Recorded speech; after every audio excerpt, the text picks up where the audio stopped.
Eva Braun, nome que a história registrou como a companheira de longa data e por breves instantes, esposa de uma das figuras mais controversas do século XX, veio ao mundo em 6 de fevereiro de 1912, na encantadora Munique, Alemanha. Segunda de 3 filhas, recebeu dos pais o nome completo Eva Anna Paula Braun, carregando consigo desde o nascimento um ar de delicadeza que contrastaria com os turbulentos caminhos que a vida lhe reservaria. Seu pai, Friedrich Braun, dedicava-se ao ensino profissionalizante em uma escola local, enquanto sua mãe, Franziska Kronberger, era o pilar afetuoso do lar, uma mulher cujos cuidados moldaram os primeiros anos das filhas. Antes do casamento, Franziska já demonstrara sua força de vontade trabalhando em uma fábrica têxtil, uma mulher de fibra, como tantas outras da época. A família Braun começou a se formar em 1908, com o nascimento da primogênita Ilse, seguida pela chegada de Margarete, carinhosamente chamada de Greto, em 1915.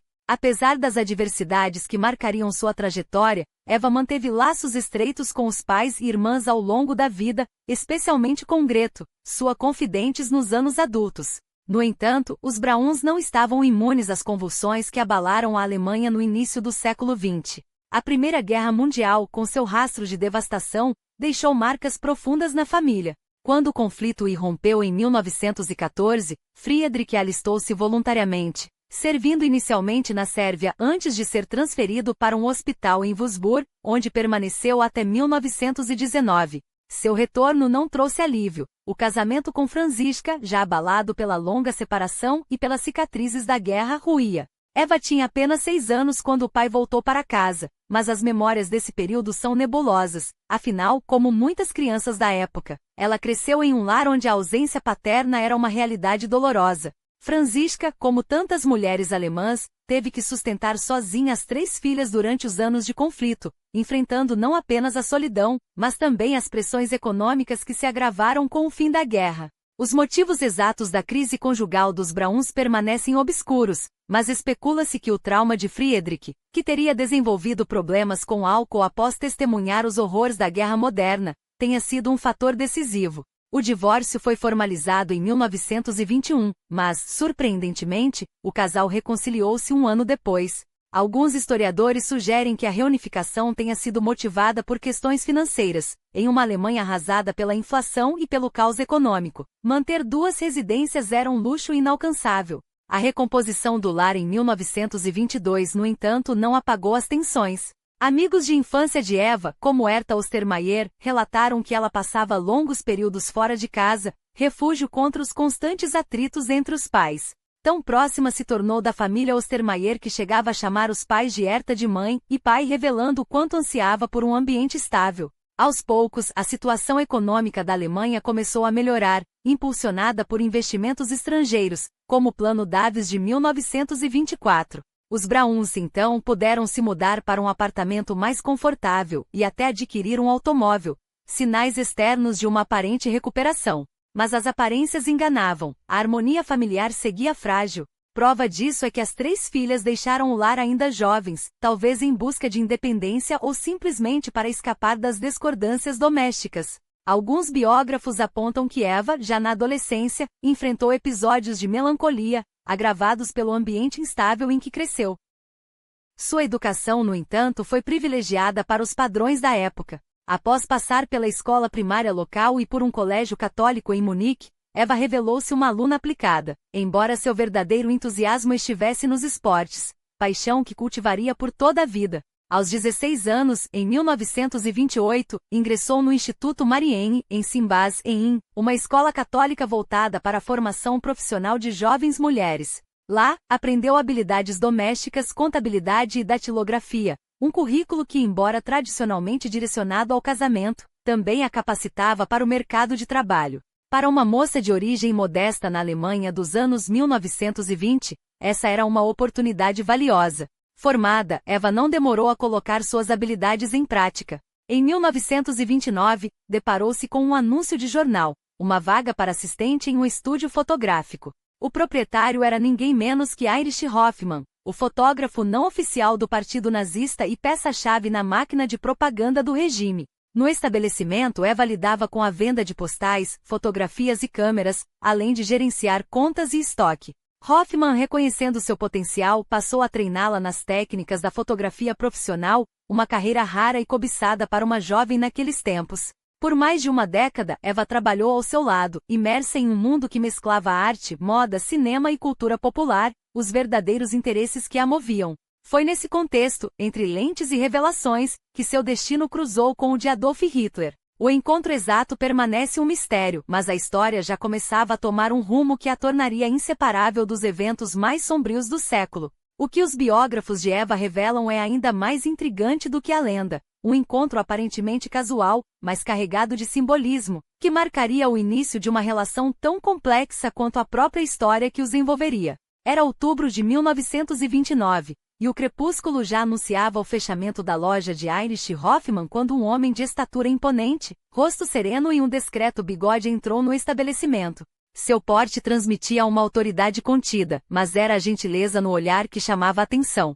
Hoffmann, sempre solícito, apresentou-o a Eva com um tom de cumplicidade. Eva, este é o Sr. Wolf. Seria um incômodo pedir que você nos trouxesse algo para comer? Um pouco de cerveja e salsichas fariam bem a todos. O que parecia um pedido trivial escondeva uma encenação cuidadosa. Enquanto Eva saía para atender ao pedido, Hoffmann e seu convidado, que na verdade, não precisava de apresentações, trocavam palavras em um tom confidencial, observando a jovem com um interesse que ia além da cortesia. Ao retornar, Eva serviu a refeição sem desconfiar de que aquele homem, que a fitava com uma intensidade quase hipnótica, era nada menos que Adolf Hitler. Quando ele se despediu, oferecendo-lhe carona em seu Mercedes, ela recusou com a educação que sua criação burguesa lhe ensinara. Só então Hoffmann, com um sorriso malicioso, revelou a verdade. Você não reconheceu nosso hóspede? É Hitler. Adolf Hitler. Para uma muniquesa como Eva, o nome não era estranho. O NSDAP já ganhava força nas ruas, e a figura do líder, embora ainda não onipotente, já despertava paixões e ódios com igual fervor.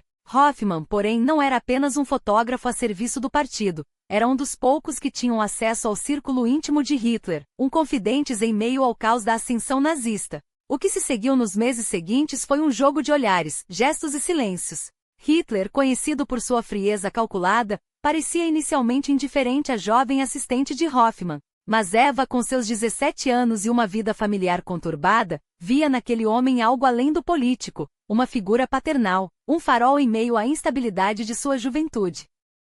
Os biógrafos especulam. Seria o carisma de Hitler, sua fama regional, ou até mesmo, o que soa quase grotesco hoje, um certo apelo físico aos padrões da época. O fato é que enquanto Führer mantinha uma fachada de desinteresse perante Hoffmann, suas ações revelavam o contrário. Em 1930, menos de um ano após aquele primeiro encontro, ele já ordenara uma investigação discreta sobre a origem de Eva, certificando-se de que sua linhagem fosse ariana e imaculada. Um detalhe que não passaria despercebido. Hitler, o solteiro emblemático, o homem que cultivava a imagem de devotado apenas à causa, começava a demonstrar um interesse que contradizia sua própria lenda. Henriette, filha de Hoffmann, guardaria nas memórias o relato de Eva. Depois daquele jantar, Hitler passou a visitar a loja com frequência casual, sempre encontrando um pretexto para conversar com ela. Pequenos presentes, oferecimentos de carona, olhares demorados, gestos que aos poucos teciam uma teia de intimidade. Mas a sombra de outra mulher pairava sobre eles. Naquele mesmo ano, Hitler vivia sob o mesmo teto que Geli Halbau, sua sobrinha de 21 anos, cuja relação com o tio era tão próxima quanto perturbadora. Historiadores debatem até hoje os contornos daquele vínculo. Era afeto familiar ou obsessão doentia, ou algo ainda mais sombrio? O que se sabe é que Geli, jovem e rebelde, sofria sob o controle asfixiante de Hitler, que chegará a demitir seu motorista Emil Morrisse, após descobrir um romance entre os dois. O desfecho veio em setembro de 1931, quando Geli foi encontrada morta em seu quarto, com um tiro de pistola no peito, a arma, propriedade de Hitler. O suicídio abalou Führer de maneira profunda. Seu apartamento em Munique tornou-se um santuário à memória da sobrinha, o quarto preservado exatamente como ela o deixará, os retratos intocados, a dor silenciada, mas presente. Para seus inimigos políticos, a tragédia foi munição para ataques. Para seus aliados, um momento de vulnerabilidade que ironicamente humanizou sua figura perante as massas. E foi nesse vácuo emocional que Eva Braun emergiu como uma presença constante. Hoffmann, sempre estratégico, facilitava os encontros, jantares discretos, idas ao cinema ou à ópera, sempre longe dos olhares indiscretos. A loja, depois do expediente, ou a própria casa do fotógrafo tornaram-se refúgios onde a relação podia florescer à margem da história. Até que em 1932, as noites que Eva passava nos aposentos privados de Hitler já não eram mais segredo para ninguém, nem mesmo para sua própria família. O apartamento em Munique era seu refúgio predileto sempre que a cidade o recebia. Hitler, porém, insistia em uma fachada inquebrantável. Solteiro, devotado exclusivamente à nação, um homem de austeridade e sacrifício. Sua imagem pública, meticulosamente construída ao longo de anos, dependia dessa ilusão. Ele acreditava, ou queria acreditar, que as mulheres alemãs o admiravam justamente por essa dedicação absoluta, por ser um líder que não se curvava a distrações pessoais. E eis que em meio a esse teatro de virtude, mantinha um caso com uma jovem de 20 anos, metade de sua idade. Uma relação que desafiava não apenas sua própria retórica, mas o cerne da ideologia nazista, tão apegada aos valores tradicionais da família. Para Eva, no entanto, a descrição imposta por Hitler não era suficiente. Os meses de 1932, marcados pela corrida frenética pela chancelaria e pelas eleições que poderiam consolidar o poder nazista, afastaram-no dela de maneira quase cruel. As ausências prolongadas, os silêncios, a sensação de ser uma sombra conveniente, tudo isso alimentou uma dor que, em novembro daquele ano, explodiu em um gesto desesperado. Com a pistola do pai, disparou contra o próprio peito. Não foi um acaso que, após o tiro, seu primeiro contato tenha sido com o Dr. Plate, médico pessoal de Hoffmann. Alguns historiadores sugerem que a escolha não foi aleatória. Plate era uma figura de confiança, um elo entre ela e o círculo íntimo de Hitler. Poderia ter ligado para a irmã, Ilse, que trabalhava como secretária médica, ou até para Marx, outro médico conhecido. Mas Eva, sempre estratégica em sua vulnerabilidade, garantiu que a notícia chegasse onde deveria, e rápido. Hitler, ao saber do ocorrido, não demorou. Voltou a Munique, e o que se seguiu foi um misto de alívio e revelação. Ao ouvir do médico que ela mirara o coração, que não fora um acidente, mas um grito por atenção, algo nele parece ter se quebrado.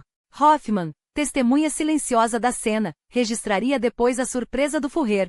Ela me ama de verdade. Era uma emoção que ele não estava acostumado a lidar, não daquela forma. A memória de Geli, sua sobrinha, ainda o assombrava, e agora, outra jovem, outra vida frágil, dependia dele. Mas, diferentemente de Geli, Eva não era família.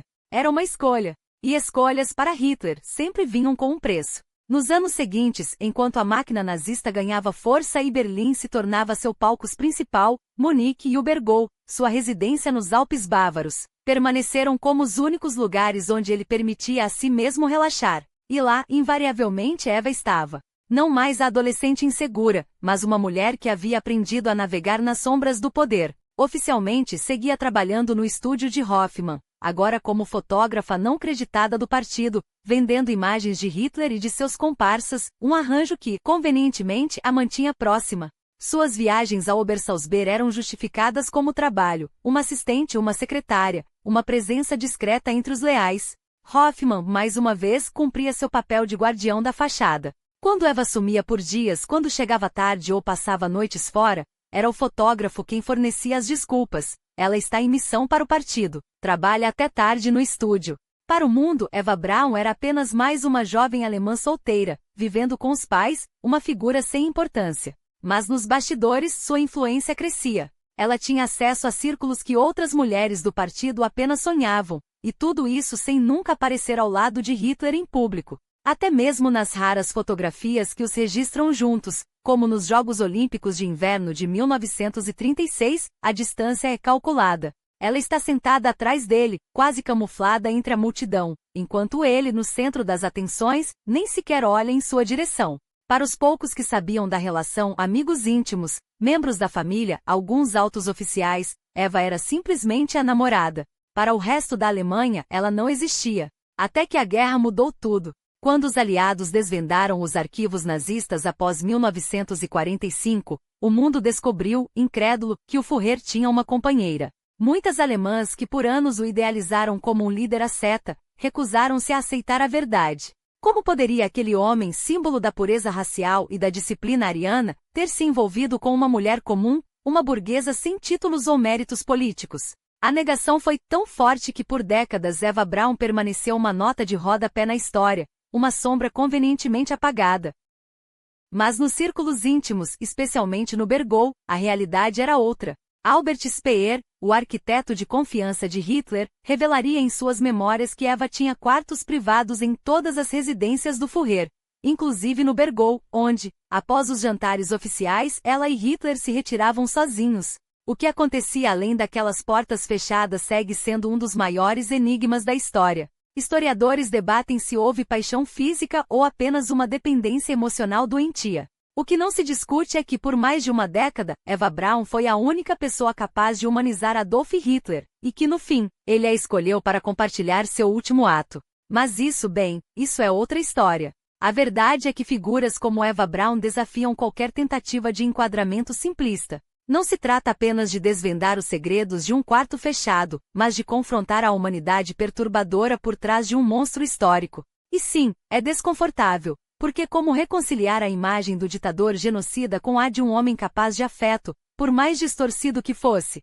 Historiadores há décadas se debruçam sobre essa dualidade, e as respostas, quando existem, são tão fragmentadas quanto as memórias de uma época que o mundo preferiria esquecer. Há quem insista que a relação entre Hitler e Eva foi convencional, quase burguesa em sua descrição. Outros, no entanto, sugerem que a intimidade entre eles, se é que existiu, foi moldada por limitações físicas e psicológicas que transcendiam o comum. Uma das teorias mais recentes, apoiada por documentos médicos e depoimentos de especialistas, aponta que Eva Braun pode ter nascido com a síndrome de Mayer-Rokitansky-Kuster-Hauser, MRKH, uma condição rara em que a mulher desenvolve um útero e uma vagina incompletos ou ausentes. Registros indicam que na década de 1940, ela teria passado por uma cirurgia reconstrutiva, um procedimento arriscado para a época, que poderia explicar não apenas a discricionária natureza de seu relacionamento, mas também a ausência de qualquer registro de gravidez ou vida sexual ativa. E aqui reside o paradoxo. Se Eva Braun de fato enfrentava essa condição, a ideia de que Hitler, um homem obcecado por pureza racial e virilidade ariana, mantivesse um vínculo com uma mulher imperfeita, aos olhos de sua própria ideologia é, no mínimo, irônica. Mas a história adora ironias cruéis. Alguns estudiosos vão além e especulam sobre possíveis anomalias congênitas dele próprio, como criptorquidismo, testículo não descido ou hipospadia, uma malformação uretral que na Alemanha da época poderia ter sido motivo de vergonha extrema. Não à toa, Hitler evitava exames médicos, recusava-se a ser visto nu e, segundo relatos, só permitia toque físico quando ele o iniciava. Seria esse o motivo pelo qual Eva, apesar de sua devota companhia, jamais foi apresentada publicamente como sua parceira? Ou seria a relação deles, afinal, um refúgio mútuo, dois seres quebrados que encontraram no outro uma fuga das expectativas de um mundo que os condenaria? Os diários de Eva, cuja autenticidade ainda divide especialistas, oferecem pistas dolorosas. Em 1935, após uma segunda tentativa de suicídio, desta vez com soníferos, ela escreveu sobre a solidão de ser apenas a lojista, aos olhos de Hitler, enquanto ele a mantinha à distância, como um segredo vergonhoso. Foi só depois desse gesto desesperado que ele finalmente cedeu. Comprou-lhe uma casa em Munique, um gesto que para ela, valia mais que todas as promessas vazias. Mas até mesmo esse lar era uma fachada. Eva morava oficialmente com a irmã, Greto, enquanto Hitler a visitava esporadicamente, sempre às escondidas. Nas palavras de Albert Speer, testemunha ocular da dinâmica do casal, Hitler tratava Eva com uma frieza calculada, sem beijos de despedida, sem gestos de afeto em público, apenas envelopes com dinheiro como compensação por sua ausência. E no entanto, nos bastidores do Berghof, ela era a rainha não coroada. As criadas a adoravam, os oficiais do alto escalão a mimavam, e até mesmo os cães de Hitler, seus famosos pastores alemães, obedeciam mais a ela do que ao próprio Führer. Eva organizava festas, filmava os momentos íntimos do círculo próximo, em cores, uma raridade na época, e acima de tudo, existia onde outras mulheres foram apagadas. Magda Goebbels, a esposa do ministro da propaganda, era uma figura decorativa, M. Göring, esposa do segundo homem mais poderoso do Reich, uma sombria coadjuvante. Eva não. Ela dançava, ria, desafiava, e Hitler, por mais que a escondesse, precisava dela. Talvez a verdade mais incômoda seja esta: em um regime que reduziu milhões a números, Eva Braun foi a única que por um breve e macabro instante, fez de Adolf Hitler um homem. Não um herói, não um demônio, mas um ser de carne e osso capaz de ciúmes, de medos, de uma dependência doentia por alguém que o via além da máscara. E se isso não for o maior dos paradoxos, então o que é? Imagine só, enquanto a Alemanha se afundava no terror e na escassez, enquanto milhões tremiam sob o jugo de um regime que esmagava até a sombra de liberdade. Havia um círculo dourado onde as regras não se aplicavam. Um salão de privilégios, um teatro de máscaras onde os mais fiéis cães de guarda do Führer se reuniam não como carrascos, mas como cortesãos de uma monarquia podre. E no centro desse espetáculo grotesco, uma mulher que com um sorriso e um gesto, podia fazer o homem mais temido da Europa recuar. Os documentos não mentem. As cartas, os depoimentos, as memórias daqueles que serviram, e que, convenhamos, sobreviveram para contar, pintam um retrato que desafia qualquer noção de lealdade cega. Estamos falando dos adjuntos militares que carregavam ordens de extermínio no bolso e à noite, brindavam com champanhe na chancelaria do Reich.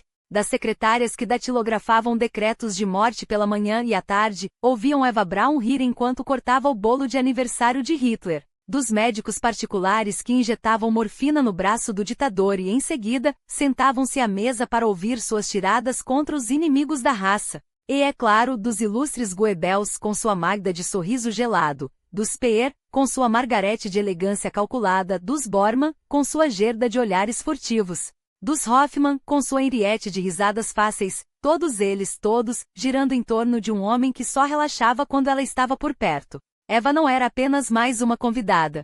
Ela era a anfitriã não oficial de um império de pesadelos, a única que podia interromper o monólogo de Hitler sobre a degeneração judaica, com um comentário sobre o corte de cabelo de alguma atriz de cinema, e fazer com que ele mudasse de assunto.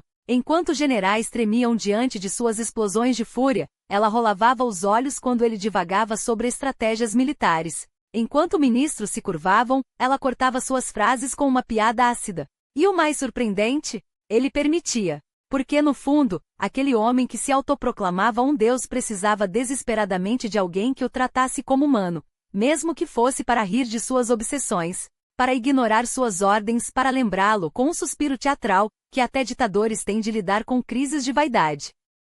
Tomem o episódio da proibição da maquiagem em 1940. A Alemanha sangrava, as fábricas se convertiam em máquinas de guerra, e Hitler, em um acesso de puritanismo grotesco, decidiu que o batom era um luxo decadente, que as mulheres alemãs não mereciam. Eva Braun? Disso ela não abria mão. E o que aconteceu? O Führer, o mesmo que enviava divisões para morrer no fronte oriental sem pestanejar, reconsiderou, porque ela e só ela, podia desafiá-lo sem medo. Enquanto Angela Raubal, sua própria sobrinha, sua outra obsessão trágica, era silenciada com um tiro na cabeça. Oficialmente suicídio, Eva sobrevivia. Não por acaso, mas porque ela havia descoberto a única moeda que Hitler valorizava mais do que o poder, a ilusão de normalidade. E aqui está o detalhe mais cortante, ela não precisava do partido. Não precisava da suástica, dos discursos, das marchas. Enquanto os outros, os Speer, os Goebbels, os Bormann, se afogavam em ideologia, Eva flutuava acima deles, indiferente. Seu pai, Friedrich Braun, só entrou para o partido em 1938, quando já era tarde demais para fingir que aquilo era uma escolha e não uma obrigação. O resto da família? Nem isso. E Hitler não se importava, porque Eva não era uma nazista. Era algo muito mais perigoso, era sua. Uma propriedade privada em meio ao caos, uma peça decorativa que, sem querer, se tornou a única testemunha de sua humanidade podre. Claro, os cortesãos sussurravam. Fútil, egoísta, apolítica, como se essas palavras fossem insultos e não armaduras. Albert Speer, o arquiteto do Reich, desdenhava dela em suas memórias, chamando-a de devotada apenas ao prazer. Mas Speer, o homem que projetou campos de concentração com a mesma precisão com que desenhava salões de baile, invejava aquela liberdade. Porque Eva Braun podia dar as costas para Hitler quando ele falava de soluções finais. Podia convidar quem quisesse para o Bergol, seus amigos de Munique, sua irmã Greto, a leal Herta Ostermayer, enquanto os outros se curvavam a protocolos de sangue. Podia, acima de tudo, existir sem justificativas, em um mundo onde a existência de qualquer um dependia de uma assinatura em um documento de execução. E então chegamos à pergunta que corrói qualquer um que se atreva a olhá-la nos olhos. Ela sabia? Sabia dos fornos? Dos guetos? Das fossas comuns que seu amante ordenava cavar enquanto ela escolhia o vestido para o jantar? Os apologistas, sim, eles existem, apressam-se em dizer que não. Que ela era uma mera espectadora, uma garota de classe média perdida nos salões do poder. Mas como acreditar nisso quando, em 1944, sua irmã Greto se casa com Hermann Fegelein, o general das SS, um homem das mãos ensanguentadas? Um ligado diretamente a Himmler? Como ignorar que, enquanto milhões morriam de fome, ela organizava festas no Bergamo com comida importada da Suíça? Como fechar os olhos para o fato de que em 1945, quando Berlim ardia e as crianças alemãs eram enviadas para morrer nos últimos redutos, ela escolheu ficar? Talvez a verdade seja ainda mais terrível do que a culpa ou a ignorância. Talvez Eva Braun não precisasse saber para ser cúmplice. Porque no fim das contas ela era a única que podia olhá-lo nos olhos e não ver um monstro. E isso, mais do que qualquer ordem assinada, mais do que qualquer campo de concentração, era a maior traição de todas. E como acreditar que os pais de Eva Braun, que juraram só ter conhecido Hitler por acaso em um café pitoresco de Munique, não suspeitavam de nada? A história que contam, um encontro fortuito, um aperto de mão casual, desmorona diante dos fatos. Duas de suas filhas trabalharam anos a fio para Heinrich Hoffmann, o fotógrafo pessoal do Führer, um homem tão íntimo do círculo nazista que suas lentes capturaram não apenas os sorrisos forçados dos hierarcas, mas também os bastidores da máquina de propaganda que envenenou uma nação. Como ignorar que bem debaixo de seus narizes, no coração de Munique, a família Braun respirava o mesmo ar envenenado pelo regime que depois jurariam desconhecer? E quando a guerra acabou, quando as bombas reduziram sua cidade a escombros e a vergonha se tornou a única moeda corrente, o que fizeram? Correram para o Bergamo, o refúgio alpino de Hitler, como se ali encontrassem não apenas abrigo, mas também uma desculpa conveniente. Só queríamos mantê-los a salvo. Salvos de quê? Da verdade? Da culpa por associação? Ou da inconveniente memória de que, enquanto a Europa ardia, eles desfrutavam da proteção de um homem que ordenava o extermínio em massa? Mas há uma exceção nessa família de conveniências, Ilse Braun. A irmã mais velha, a única que parece ter tentado, ainda que tardiamente, traçar uma linha entre si e o pesadelo nazista. Aos 21 anos, enquanto Eva dava os primeiros passos em direção ao abismo, Ilse escolheu um caminho radicalmente diferente. Foi trabalhar como secretária médica para o Dr. Martin Marx, um judeu. E não apenas isso. Viveu sob seu teto por 8 longos anos, de 1929 a 1937, numa época em que a simples associação com o judeu já era um ato de rebeldia silenciosa. Seria ingenuidade acreditar que era apenas um arranjo profissional.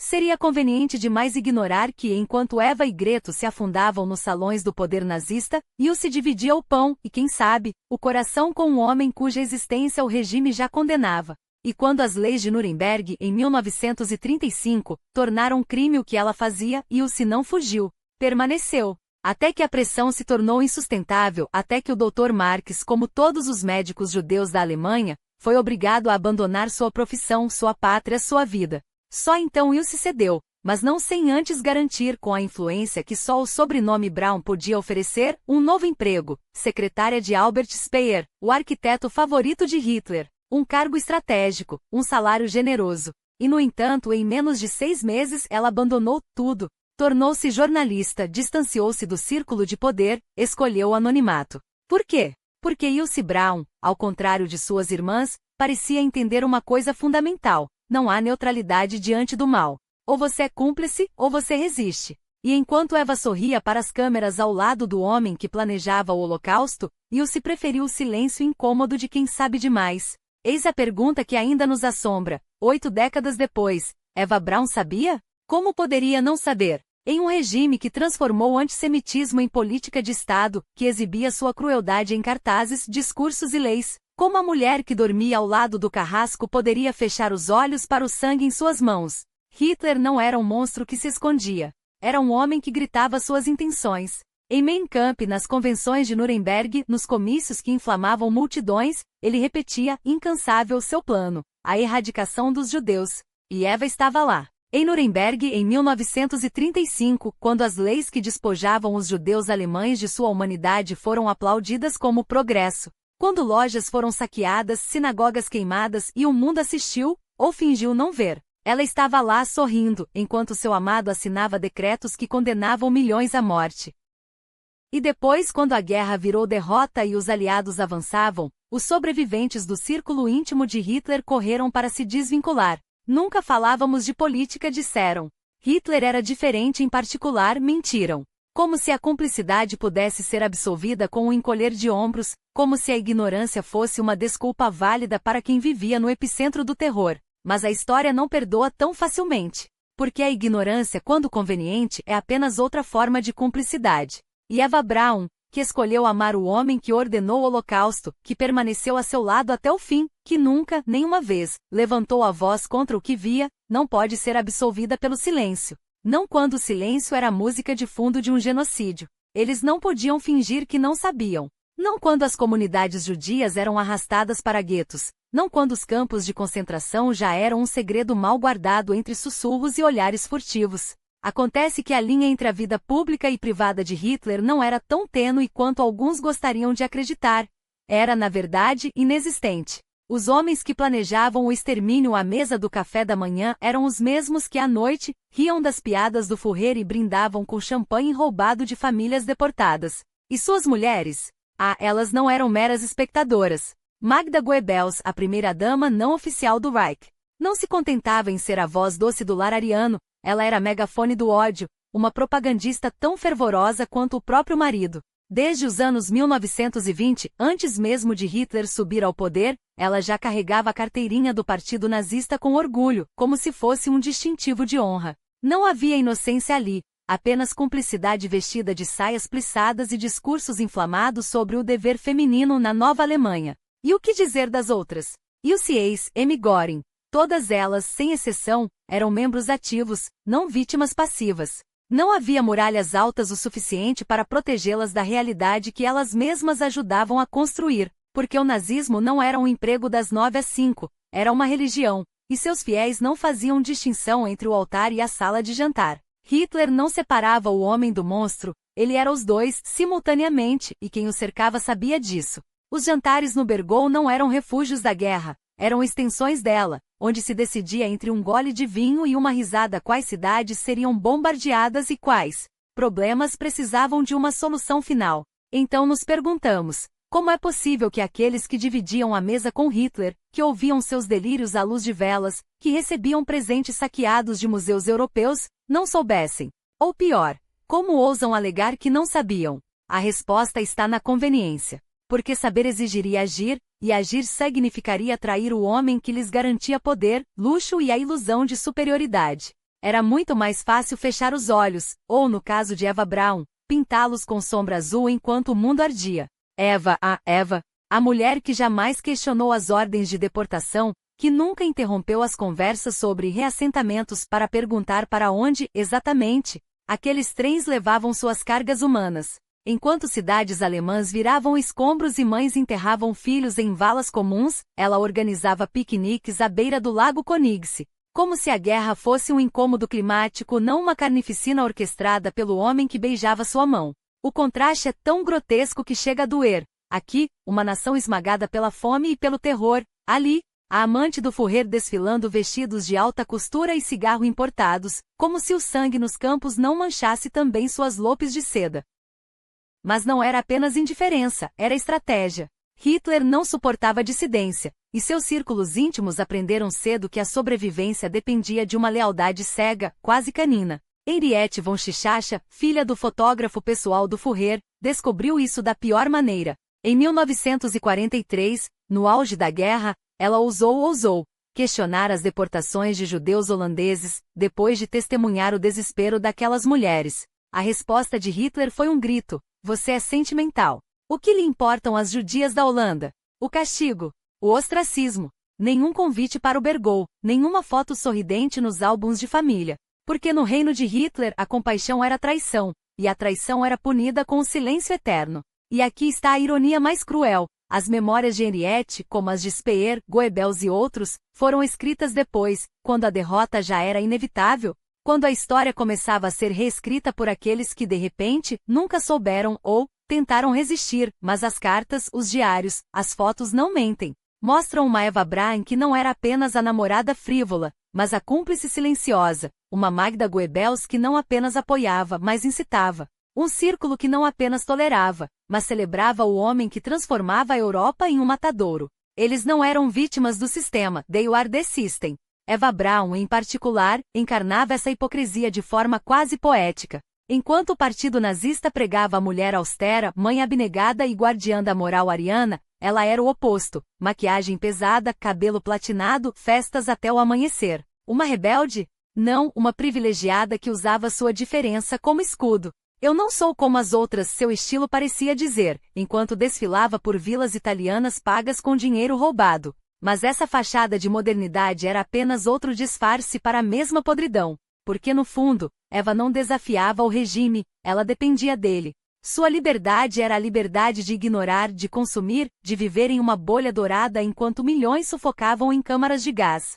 Goebbels, o mestre da propaganda, via nela algo ainda mais sinistro, um antídoto para o desespero de Hitler. Enquanto as notícias da frente de batalha pioravam, enquanto os soviéticos avançavam e as bombas aliadas reduziam Berlim a cinzas, Eva era a distração perfeita, uma ilusão de normalidade em meio ao apocalipse. Ela mantém o Führer feliz, escreveu ele, como se a felicidade de um homem justificasse o holocausto de um continente. Mas qual era o preço dessa felicidade? Quantas vidas foram ceifadas para que Eva Braun pudesse continuar a sorrir, a dançar, a viver como se o mundo não estivesse desabando ao seu redor? A verdade é que eles sabiam. Todos eles. E escolheram olhar para o outro lado não os torna menos culpados, torna-os cúmplices ativos. Porque o silêncio, quando o grito dos inocentes ecoa pelos trilhos dos trens da morte, não é neutralidade. É conivência. E a história, quando finalmente abre seus livros, não registra desculpas, apenas nomes, atos e o sangue que mancha as mãos de quem escolheu não enxergar. Eles não apenas abraçaram a ideologia, eles a vestiram como uma segunda pele, transformando-a em um espetáculo de devoção cega. Eva Braun, a eterna sombra sorridente nos bastidores do Reich, pode ter encarnado o ideal nazista de feminilidade, mas com um toque próprio, o de quem sabe que por trás das cortinas de veludo, o poder se corrompe com a mesma facilidade com que um vestido de seda se rasga. E que ironia cruel! Até mesmo Führer, o homem que se autoproclamava salvador da nação, era um mestre em contradições. Ele que se via como um boêmio intelectual, amante da ópera, da filosofia, da arquitetura grandiosa, governava com mãos que esmagavam qualquer arte ou pensamento que ousasse desafiar seu dogma. Quantas sinfonias foram silenciadas? Quantos pincéis quebrados em nome de uma pureza que nunca existiu? Ele pregava o sacrifício, a disciplina, o trabalho árduo para o bem maior do povo alemão, enquanto desfrutava dos prazeres que negava aos outros. Eva, por sua vez, era sua reflexão distorcida, uma mulher que ansiava pelo casamento, pela maternidade, pelos ritos burgueses que o regime exaltava, mas que, no fundo, sabiam ambos ser uma farsa. Afinal, como conciliar o culto à família com um império construído sobre o extermínio de outras? As fotos que ela tanto colecionava, aqueles instantâneos de Hitler brincando com crianças, sorrindo como um pai afetuoso, não passavam de cenários cuidadosamente montados, vendidos a Erich Hoffmann e transformados em propaganda. O Führer paternal era uma performance e Eva, sua cúmplice silenciosa, guardava essas imagens como quem coleciona provas de uma vida que nunca teve. Enquanto ele, em 1943, afundava na lama da frente oriental, ditando ordens de seu quartel-general na Polônia ocupada, ela desfrutava da Bavária, de suas férias anuais na Itália, dos jantares e do luxo que a guerra ainda permitia aos privilegiados. Mas não se engane, aquelas ligações noturnas, aquele boa noite meu amor sussurrado pelo telefone, não eram sinais de romance, eram os últimos fios de uma teia que se desfiava. Eva sabia. Todos sabiam. Quando Henriette von Chichacha, em um gesto de falsa preocupação, sugeriu que ela se escondesse diante da derrota iminente, a resposta foi um golpe de realidade. Você acha que eu o deixaria morrer sozinho? Não era lealdade. Era a confissão de quem já havia escolhido seu fim muito antes do primeiro tiro ser disparado. E assim, quando a derrocada se tornou inevitável, quando até os mais fanáticos perceberam que o Terceiro Reich não passava de um castelo de cartas, eles selaram seu pacto macabro. Testamentos assinados, veneno testado no corpo trêmulo de Blondie, a cadela que ironicamente teve mais dignidade em seus últimos minutos do que seus donos. O casamento no bunker. Aquele simulacro de cerimônia com Goebbels e Bormann como testemunhas, não foi um ato de amor, mas a última encenação de um regime que só entendia o mundo através da lente distorcida do poder. E quando, no dia seguinte, os corpos foram arrastados para o jardim da chancelaria, ensopados em gasolina e reduzidos a cinzas, não foi um adeus trágico. Foi o epílogo merecido de uma história escrita com tinta de hipocrisia e sangue alheio. Eva Braun permaneceu um enigma não por acaso. Sua vida foi apagada com a mesma precisão com que o regime apagava suas vítimas. Poucos escritos, poucas cartas, apenas fotos, filmes caseiros, fragmentos de uma existência que só ganhou sentido na sombra de um monstro. E no entanto, é impossível não se perguntar: o que ela viu nos olhos dele nos últimos dias? Medo? Arrependimento? Ou apenas o vazio de quem finalmente encara o abismo que ajudou a criar? A história não nos dá respostas, mas nos deixa com uma certeza: quando as chamas consumiram seus corpos, não queimaram apenas carne e osso, queimaram também a última ilusão de que algum dia, em meio àqueles horrores, houve algo que merecesse ser chamado de humanidade. E no entanto, o destino se encarregou de apagar até os últimos vestígios dessa história. Os documentos de Hitler e Eva Braun, cartas, confissões, talvez até desabafos escritos à sombra da derrota, foram reduzidos a cinzas por ordem própria. Como se o próprio tempo conspirasse para enterrar qualquer rastro de humanidade naquela relação. Exceto por um punhado de exceções entregues às pressas nas mãos trêmulas de Greto, a irmã mais nova, antes que a morte os separasse para sempre. Entre fotografias em preto e branco e rolos de filme caseiro, Eva confiou a Greto o que restava de sua vida com ele. Risos congelados em celuloide, gestos de carinho capturados entre um jantar e outro, a ilusão de normalidade em meio ao pesadelo. Ela mesma, grávida e desamparada, tentava escapar da fúria de um regime que devorava até os seus próprios. Seu marido, o general Fegelen, já havia sido executado por deserção, mais uma vítima da paranoia que corrompia tudo ao redor. Greto, com a desculpa legítima do medo, sobreviveu. Mas a quem ela entregou aqueles fragmentos de memória? A um homem que jurava ser um refugiado alemão, mas que na verdade servia aos interesses de Washington. Uma ironia cruel. Os últimos suspiros de intimidade do casal mais sinistro do século XX acabaram arquivados entre as paredes frias do National Archives, na capital americana, como troféus de guerra. E lá estão eles, preservados sob vidro e luz controlada: os sorrisos de Eva, os passeios no Bergol, os momentos em que ela, por um instante, parece apenas uma mulher apaixonada e não a sombra de um carrasco. Mas das cartas, as cartas, não há sinal. Nenhum bilhete, nenhuma linha escrita à mão que revele o que ela realmente pensava, o que ele lhe sussurrava nos momentos de fraqueza. Os historiadores se debruçam sobre esse vazio como sobre um enigma deliberado. Seria possível que Eva, em seu gesto final, quisesse que o mundo soubesse daquela relação além dos boatos e das acusações? Que mesmo contra a vontade de Hitler, ela tenha deixado pistas para provar que sim, ele a amou, ou pelo menos que ela acreditou nisso até o fim? Porque, no fundo, o que resta de Eva Braun não são apenas as imagens de uma vida privilegiada entre festas e vestidos de alta costura. É a pergunta que persiste: até onde vai a culpa de quem escolhe fechar os olhos?